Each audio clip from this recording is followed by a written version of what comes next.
So what all has changed from last night to now this morning? Okay, so now we do have the NTSB on the ground here in the county. They have allowed for Norfolk Southern to start cleaning up some of the cars that were derailed in the crash. That is currently taking place at this time.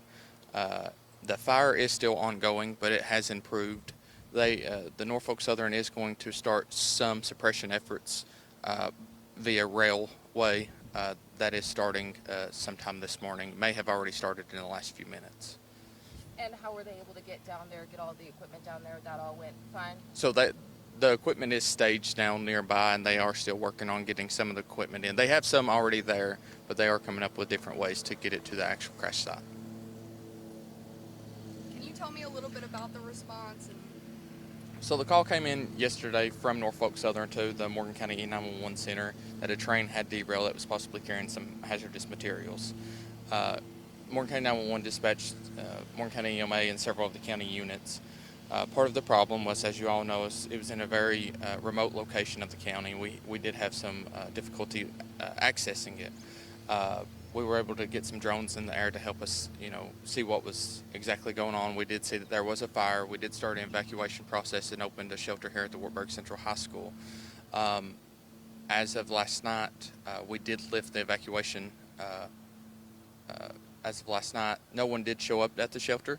The residents that were evacuated had went to other homes of their family members and neighbors outside of the evacuation order.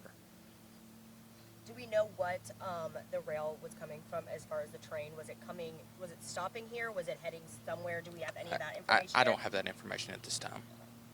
And when we're talking about fire suppression, how many cars are still on fire, and what is it going to take to put that out?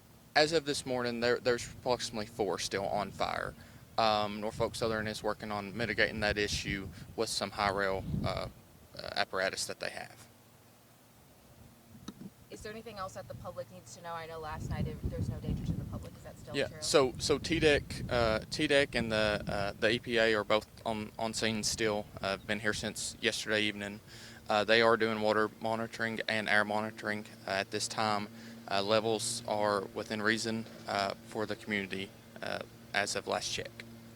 Do we have a cause as to why this happened yet? That will be determined at a later date. NTSB is here, like I said, investigating here, and they have more personnel en route as we speak.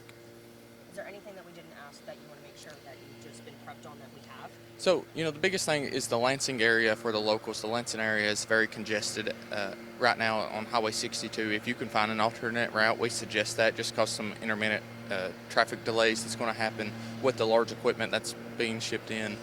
We also have some weather that's moving in this evening that we're kind of monitoring and watching that for the safety of all of the personnel that we have in one isolated area there in Lansing.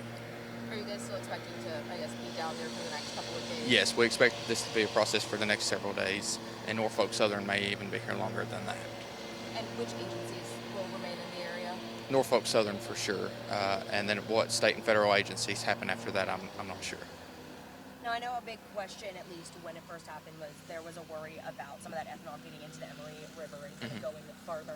Did any of that happen? Do you know? So, like I said, they are doing water monitoring right now, and everything is within safe limits according to the state and federal partners that we've spoke with. I want to add on that. That's probably our biggest concern right now is making sure that our waterways are safe and our environment's safe. And we're going to stay on top of these agencies to make sure that they're doing their due diligence on monitoring these levels. And that's our main concern right now is our water sources right now. And when it comes to the response that you guys had, I know that at the moment it felt like everyone was coming from everywhere. Are you happy with the response as far as how people jumped in to help?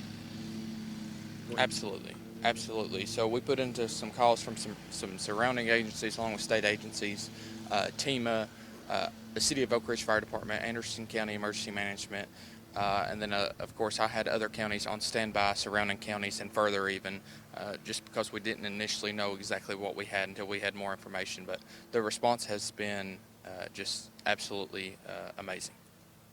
And is there any misinformation that you've seen online just swirling around that you want to kind of either make sure is squashed or anything like that?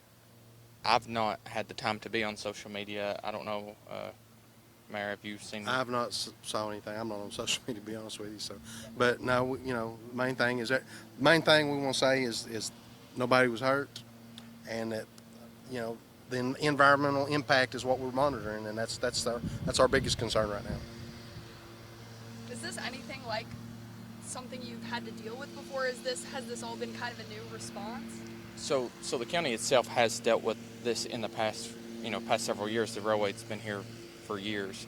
In the last recent years, this is something that we've not dealt with here in the county. And if I remember correctly, you guys recently had a similar exercise to kind of help with that. Do you think doing that exercise helped prepare people? I think everything you do when it comes to preparedness helps with all these types of situations for sure.